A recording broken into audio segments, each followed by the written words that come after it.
What's up guys, welcome back to episode 2 of our monster YZ500 two-stroke build that you can win. My name is Charles, owner of mXrevival and mXrevival.com, and you heard right. When we're done building this beast, one of you guys is taking it home. If you saw episode 1, you also know we named this beast Annihilator for obvious reasons. And today on our hit list, we're gonna officially crack into this thing and start tearing it down. Now in episode 1, I talked about doing a suspension swap, a more modern suspension swap onto this steel frame YZ. And so I wanna show you a few things about that, some of the caveats, the do's, the don'ts, things to look out for when you are doing that. And then we're gonna jump into our first ever BRC Racing YZM500 engine test fit in the steel frame, because quite honestly, I don't know if it's going to fit. I've never done it before. I don't know of any steel frames running this engine, and while it should fit, there's always a chance that something could go wrong there, right? So we're going to figure that out today. Moving on from there, we're going to jump into a few little issues I found on the frame when I did the 22 body swap. Stuff we're going to need to get repaired before we move on with powder coating. Some of this stuff will actually pertain to the suspension swap as well, a little bit of welding. After all that, we're going to take a deep dive and a closer look at exactly what comes in a BRC Racing YZM500 engine kit. I'll show you guys what you're going to receive when you pre-order your kit. And of course, it's an mXrevival bike build and giveaway episode, so I have some MX parts, prizes, and products for you guys to win in this episode as well. And real quick, if you guys are wondering who the hell is this guy, why the hell is he giving away a bunch of stuff, I want you to check out episode 1.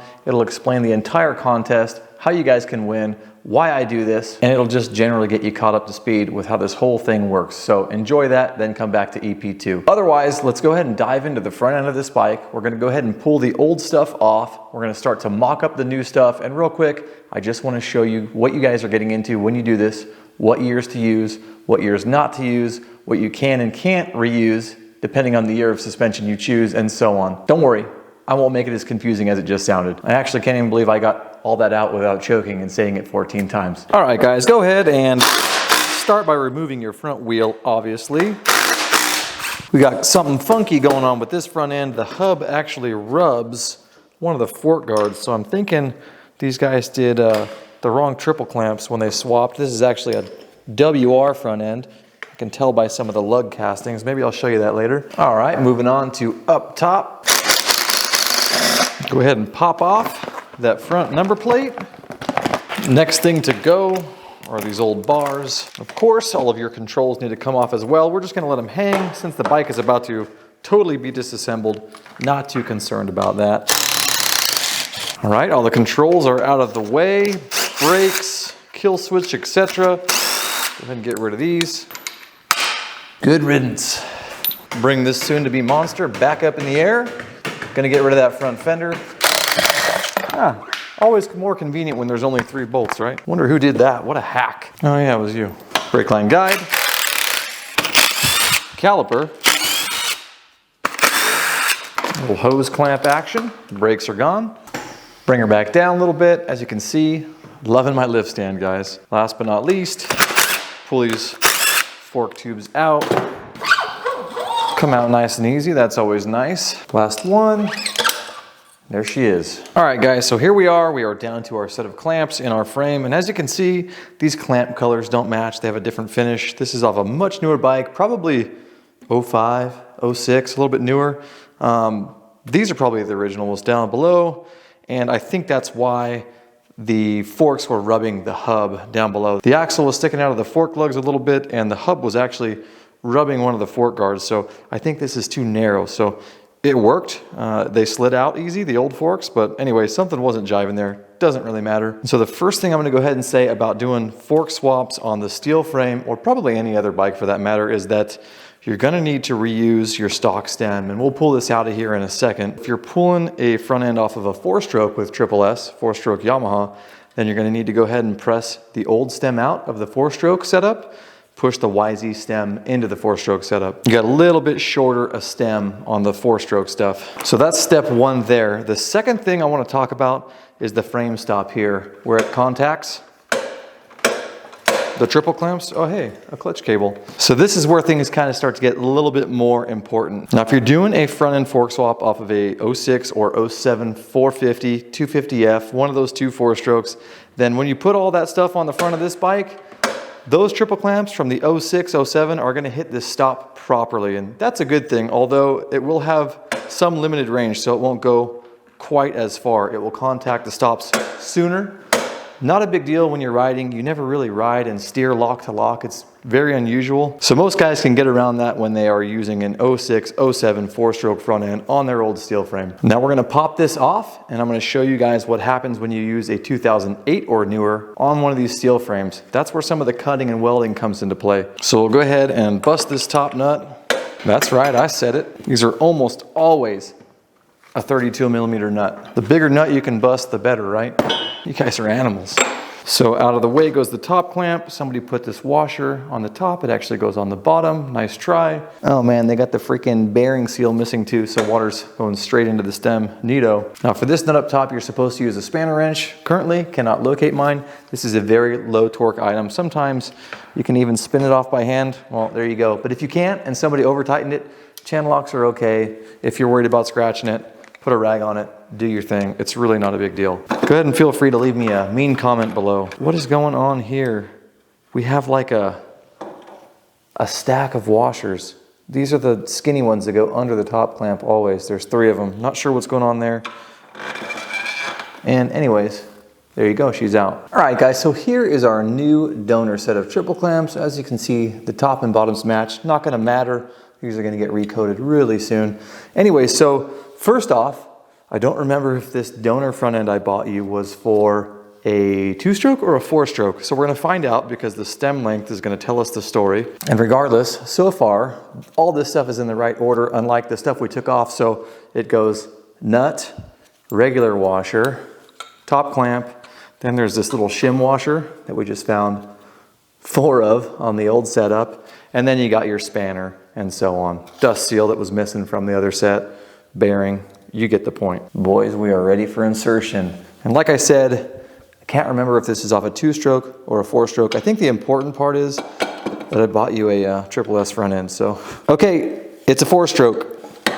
Confirmed. The stem is too short up top to put the spanner nut back on. So we'll need to use the stem out of the old clamps, assuming that was even the right steel frame front end. We'll figure it out. Now we can still get all that stuff to bite and hang on temporarily by putting the top clamp on and dropping the washer. And then now I can show you guys some of those caveats down here in the strike point or stop below that are really, really important. All right guys, let's get all nice and granular here. Get a nice close up. As you can see, these stops on the clamps, the strike point on the frame, the stops are a little bit low and not bad. You could actually get away with this. This is almost perfect, so I might not have to modify the frame. I'll explain that in a second anyways. I've seen these where swapping an 08 250F front end onto a steel frame, the stops were lower than the strike point, and what happened was in a slight tip over, fall, crash, the triple clamps actually were able to pass underneath the strike point, even though the stops were up just a little bit higher than the bottom of the strike point. Like I said, in the tip over, this over rotated and then the front end got stuck to the side. So we don't want that, but this actually looks great. I'm not gonna have to cut, lower, and re-weld this stop. Now, one of the great things about this more modern set of clamps, aside from being able to run triple S on your old steel frame, is that these are modern enough to where they have the mounting holes in the front and the rear, front and back. So you can actually run your bar mounts forward or back, and then you can spin these bar mounts 180 degrees.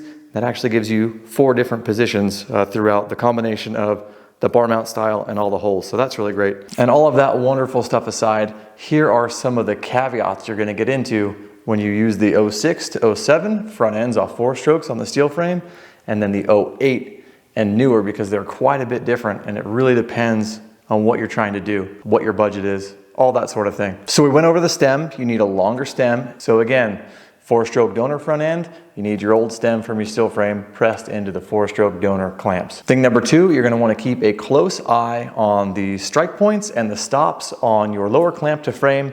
If you find that your donor clamps have the stops lower than the steel frame strike point, you're gonna wanna go ahead and have that strike point cut off, move down, re-welded, and then you can powder coat. In our case, we got lucky. I actually expected these to be lower, so this must be from a different year that I haven't used yet. Like I said before, I used an 08 set on an old steel frame once where the crash twisted it underneath. So I'm glad we don't have to deal with that. Thing number 3, if you guys are buying forks, say off eBay for your bike, and then clamps off eBay from say somebody else or marketplace, whatever, If you're using 4-stroke forks, you got to use 4-stroke clamps. Very important. I never knew this until later on, but there is a discrepancy between 4-stroke tubes, the fork tubes, and 2-stroke fork tubes in the top clamp. I believe the difference is 55 millimeters and 57 millimeters. If that's not right, it's definitely a 2 millimeter difference, but you wouldn't be able to get the 2-stroke, the 57s, I believe are larger, into the top clamps of a 4-stroke donor, and 4-stroke tubes would be too loose in a 2-stroke top clamp. Hopefully that makes sense. Bottom line with all that is to just make sure that if you're using a 4-stroke set of forks, you're using a 4-stroke set of clamps, and vice versa with the 2-stroke. Now here's where things get a little more spendy depending on what year of a donor you pick. And there are no wrong answers, but there are certain ways you have to do it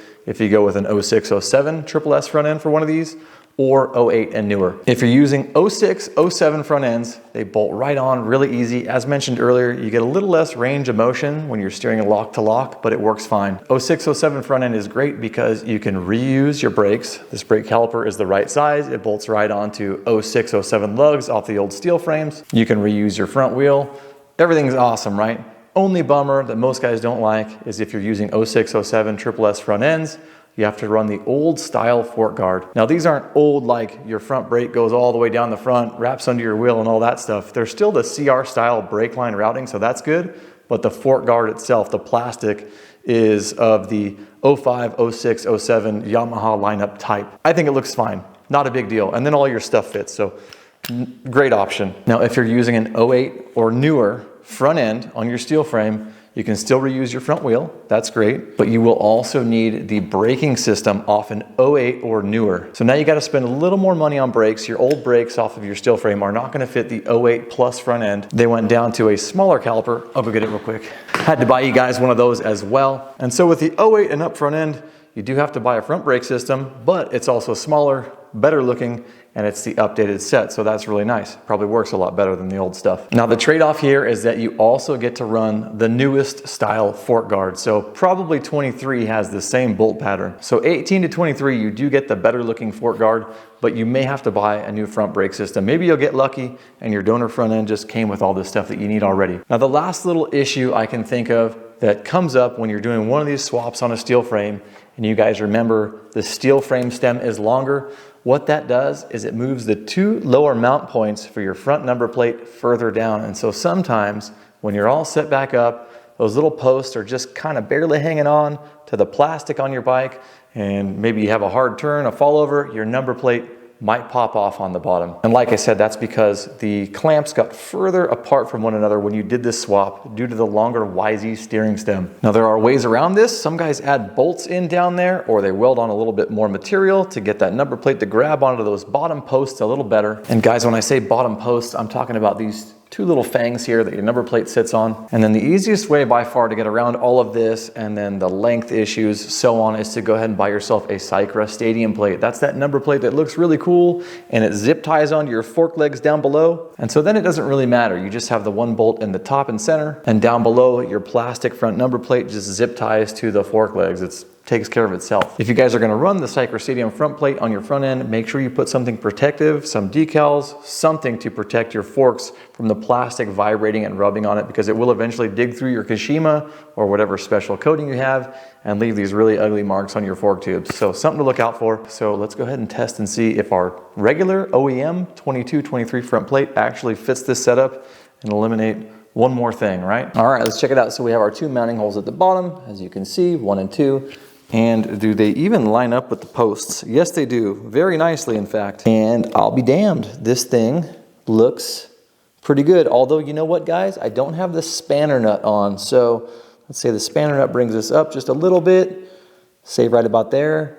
So yeah, this front end, although it lines up perfectly in terms of the top mount and the 2 posts below, when I get the spanner nut back in there, that is going to shim the top clamp up. That's going to move the mounting holes further away from the mounting posts. So we'll have the same issue here, like I just talked about with the whole Sycra setup.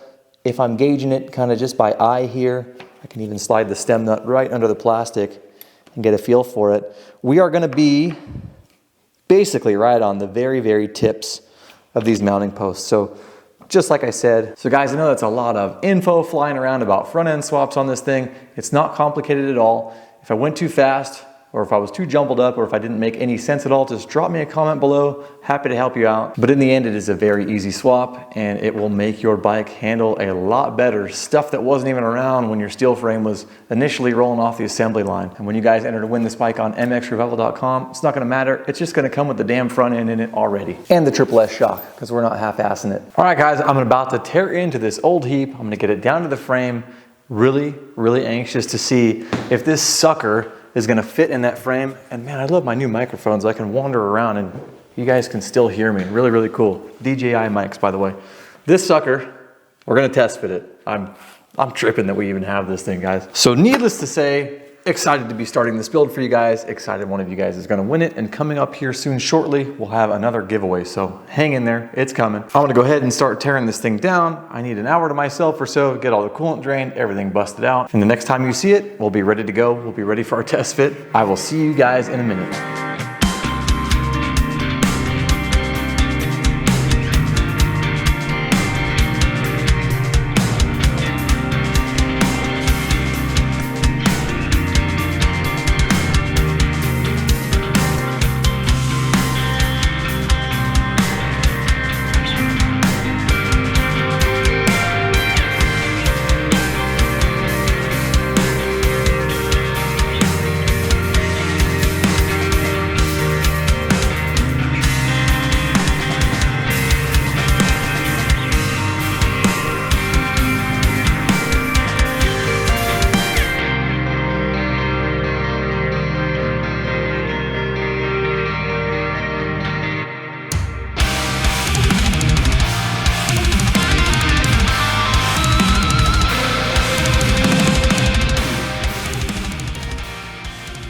All right, guys, pretty easy, no fuss, typical dirt bike, good bones, not a lot of major problems. I do have, as mentioned earlier, some issues with the frame that we're gonna need to fix before we powder coat. One of our gas tank bolts up here is stripped on this side, so I have to remedy that. And then the only other little thing, really simple, instead of guiding the new throttle cable through one of the loops in the top of the frame, they cut the loop, bent the metal open, and we're just too lazy to do it right. So we'll have to re-weld that sucker on. But other than that, a pretty straightforward deal. And now, guys, it's time to see if we can jam that 500 engine case in here. We're gonna see for the very, very first time if this bad boy is gonna fit. Now, I don't have the bushings in the rear of the case, the ones that go between the swing arm and the engine itself.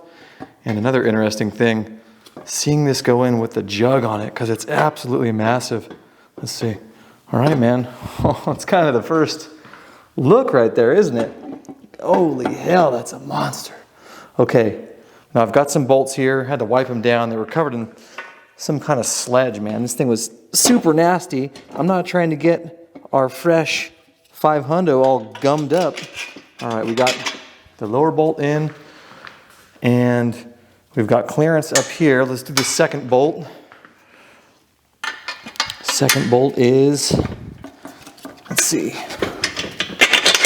that's in. Okay, so we've got lower bolt, front bolt. We've still got the head stay. This engine comes with its own head stay. We're about to jump into that together in a minute, see what comes in the kit, what doesn't. But holy hell, that is so gnarly. That, I'm just stepping back and checking this thing out, guys. Sorry, that thing is huge. Holy hell. Looks like we might have a mild contact down here, bottom of the engine, really close to one of the triangulated portions of the frame, but not touching.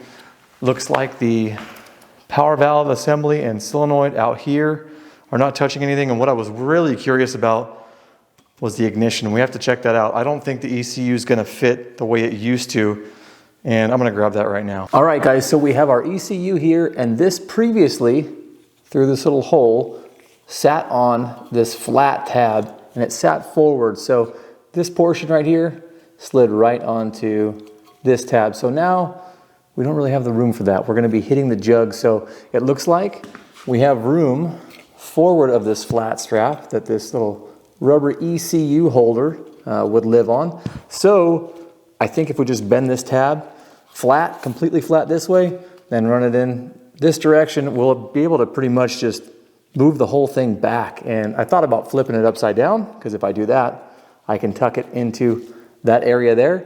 but now this ECU could actually wiggle out of its rubber sleeve. We have this strap that normally keeps it from falling out. That's the bottom there, sits like this. Flip it upside down, it would fit, but now we don't have that strap. This would now be the top, and I don't think it would ever fall out, but it could technically. So as far as I can tell right now, this is really our only hang up, which isn't really a big deal at all. So if we bend that, it's gonna probably chip and flake, and that's why we're checking this out. We want to be able to do this sort of correction before any powder coating. Otherwise, guys, I mean, that is crazy. Look at the size of this thing. Crikey, look at the size of it. Look at that. What a big bastard, huh? How exciting is that? I'm super pumped right now.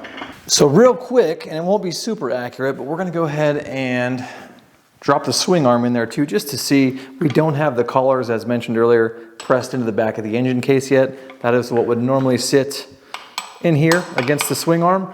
But anyways, let's just see. I'm sure it's fine, but got our pin in, and everything went in straight away, ease, no big deal. And that's kind of what it's going to look like. All right, guys, so moving to the front, I do have a little bit of contact right here. You can see this engine mount, the frame actually contacting the engine. So we'll have a little bit of clearancing right there. And I'm wondering if that's going to get worse or better when the collars go into the rear of the engine. Other than that, I do have a little bit of contact down here between the frame and the case, so probably a situation where we may need to flatten this area, the steel, and obviously, like I said, we want to do this stuff before this goes into powder coat. Guys, we're looking pretty good. We have a few minimal contact points that we just went over together, so as the build carries on, if something else changes, I'll let you know, and feel free to ask. Right now, like I said, looks like we may need to do a little case relief or flatten the frame just a tiny bit up front, and things could change a little bit when I push the steel collars into the back of the engine case. Since I don't have those collars in right now, I may not have that main pin centered in that hole on the back of the case, and so when those go in, that could shift the engine forward or backwards. I'm not sure yet. Either way, it looks like things are still going down, doesn't it? You know we're gonna make it happen no matter what anyway. Now, having said all that, and now that the bike is fully dismantled, I've got parts everywhere. It looks like a bomb went off on the shop table back there. We got body parts over here.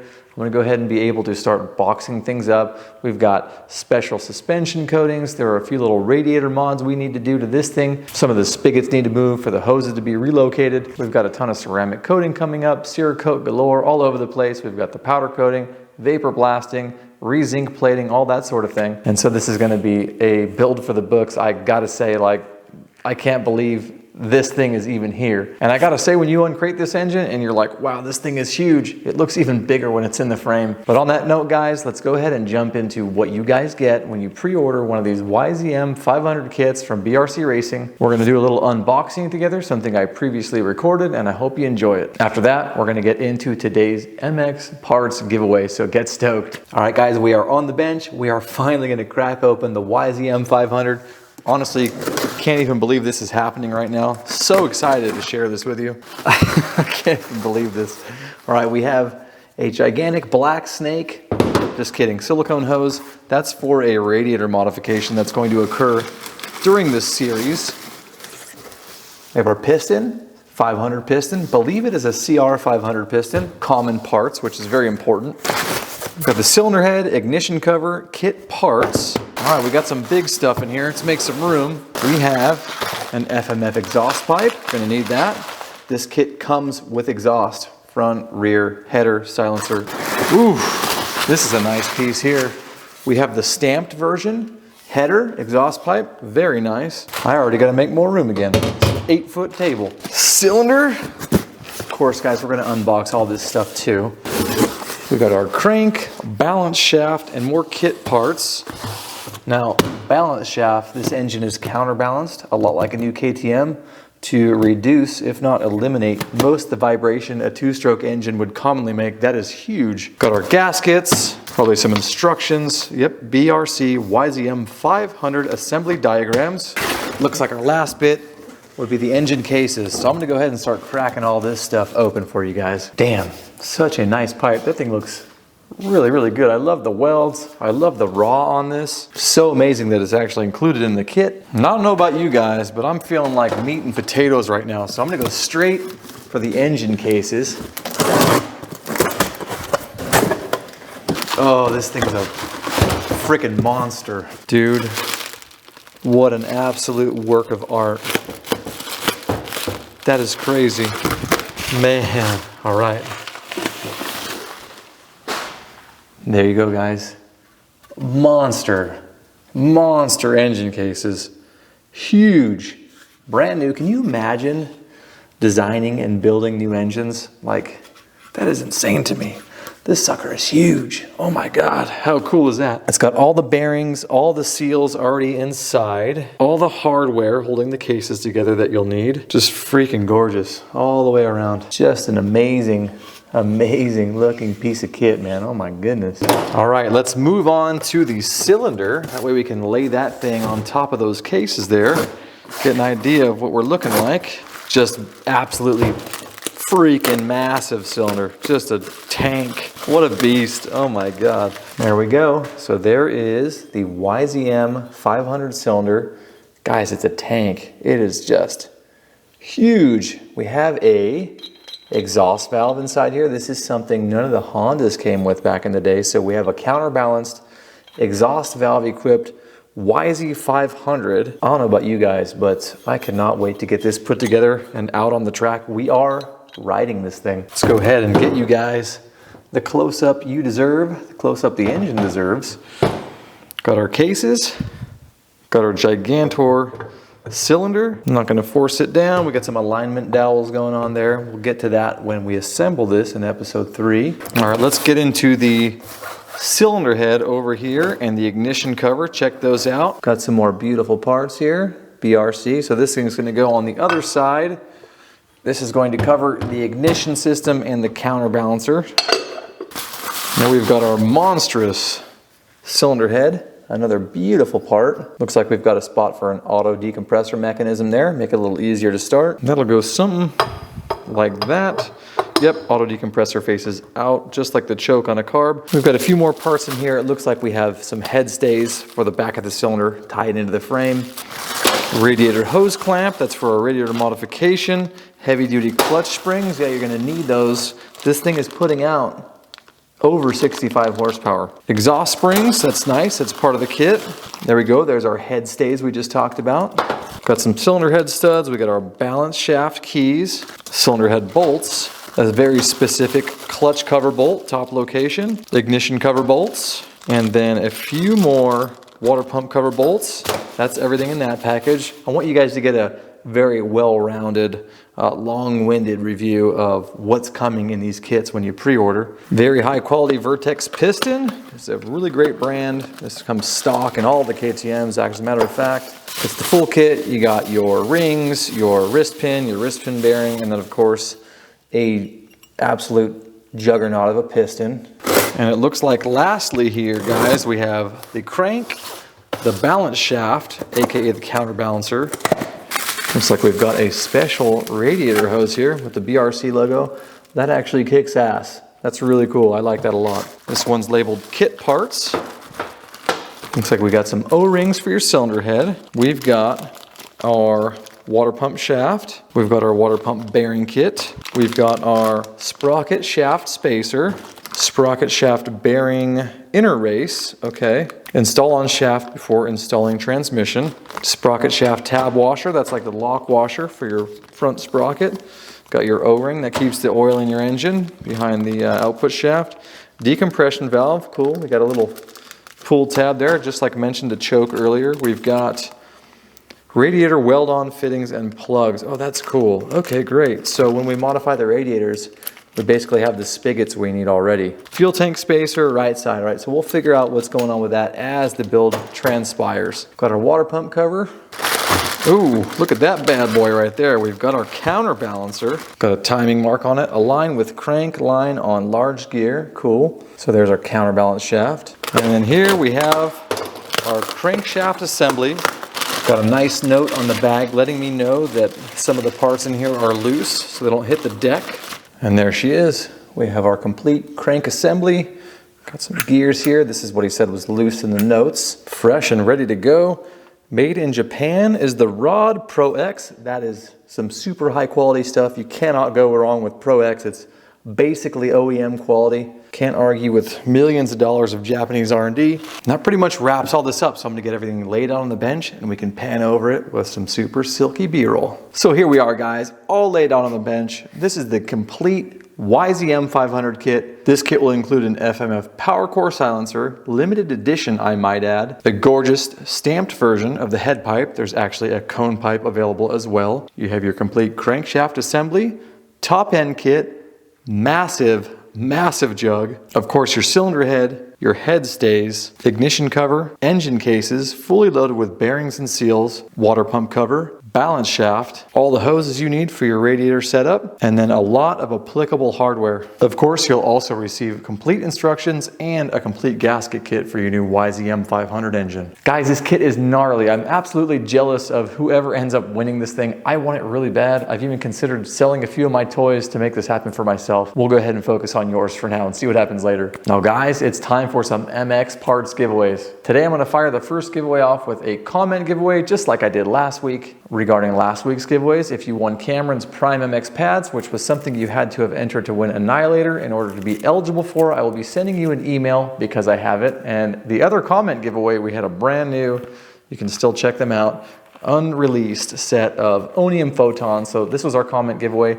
If you haven't heard from me yet, go screen the comments. And if you did, I'm just going to give you a contact link in the comments. That way you can email me and you know it's not a scammer or one of those weird WhatsApp texts we get once in a while. Regardless, congratulations to last week's winners. And now for this week's comment giveaways, I'm going to have 5 winners. I have some t-shirts, I have some hats. We're going to kick it off with 2 of the brand new mXrevival Come and Take It hats. This is a brand new website offering. Go ahead and check them out on the site, mXrevival.com, where you can also get entered to win Annihilator. I will leave a link in the description below for you guys so you can check these out. I love them, pretty cool. And then for our other 3 comment giveaways, guys, I have a limited edition run of Decalworks t-shirts. My man Ron Joint, who owns Decalworks, fired these off, special edition. They've got the mXrevival logo in the back. Like I said, very few of these, but I have all sizes. Now, all I want you guys to do to win today's comment giveaway is take a deep dive into your imagination and tell me what you are most excited about regarding Annihilator. What's the first thing that comes to your mind? Are you stoked to get this thing under your ass? Maybe you guys see yourselves out on the track, cracking whips on this thing, or maybe hitting some big rocks and logs out on the trail, whatever it may be. Use your imagination. Have some fun and let me know in the comments below. Looking really forward to that. Now for my second giveaway, and for everyone who's already entered to win Annihilator, and you also still have time to do that this week, I'm gonna be giving away 2 brand new Bolt Motorcycle Hardware Pro Packs. These things are absolutely freaking amazing. Now, not only do these Pro Packs come with just about every little thing you need to finish up your bike build, save for axles and linkage bolts, the 2-stroke version even comes with stuff like pipe springs, the exhaust pipe joiner, really thoughtful bits and pieces that you really need. And it doesn't matter if it's a 2-stroke or 4-stroke Pro Pack, these things are absolutely loaded. They've got all the bodywork fasteners for your fenders, they got seat bolts, they got subframe bolts, they got pinch bolts, they got caliper bolts, they got thread chasers if you need to degum some nasty threads in your frame or maybe clean it up after powder coating. You've got all the fancy little collars that go in your bodywork, all the screws that hold your brake line guides down on your swing arm. They're just absolutely amazing. And after all the builds I've done, I probably have 15 or so of these in the shop that are left over that are still full of brand new hardware. So it's pretty wild. I swear this is a gift that keeps on giving, and that is like a perfect opportunity for a herpes joke, but I won't go there. And so Ron at Decalworks, thank you very much for the limited edition t-shirts, and Dave at Bolt Motorcycle Hardware for the Pro Packs. Not the herpes, damn it. But seriously, I appreciate you guys so much. These contests would not be the same without you. And guys, I have more Pro Packs coming later, more shirts coming later. I got all kinds of everything coming later. And they're gonna get crazier and crazier and crazier. I have some extremely expensive stuff to give away to you guys. So guys, make sure you hit up mxrevival.com, get entered to win Annihilator and all these bits and pieces, MX parts and prizes. If you win this stuff along the way, you're still eligible for the bike, and you can win as many times as you get randomly drawn. Every week I got a new giveaway. These previous giveaway items will be dead and you're done. So don't sleep on it, get it done guys. mXrevival link down below in the description. And having said all that, let's go ahead and wrap this video episode 2 up. In episode 3, we're gonna be taking our old engine as well as our new BRC engine over to Elite Moto Factory for disassembly of the old engine inspection, find out what we need to replace, and we're gonna start putting the new YZM500 together. My good buddy Tony Jeske owns Elite Moto Factory here in Boise, Idaho, so I am super pumped to hit up his shop, dive into this thing, see what it takes to assemble it, what parts of the YZ are actually going to go into the BRC Racing kit. Should just be a good time, and when Tony and I get together, start doing the Arnold impressions, jokes start to fly, so it's a good environment. I'm excited to see what happens with all that. We're gonna go shake Uncle Tony up a little bit and get him out of his shell. So guys, don't miss it. Be sure to like, share, and subscribe so you don't miss any of the Annihilator build. Nasty YZ500 two-stroke. Jeez. Get your asses entered to win Annihilator and all the MX parts and prizes on mXrevival.com. And until next episode, guys, shred safe. Thank you so much for watching, and I will see you soon.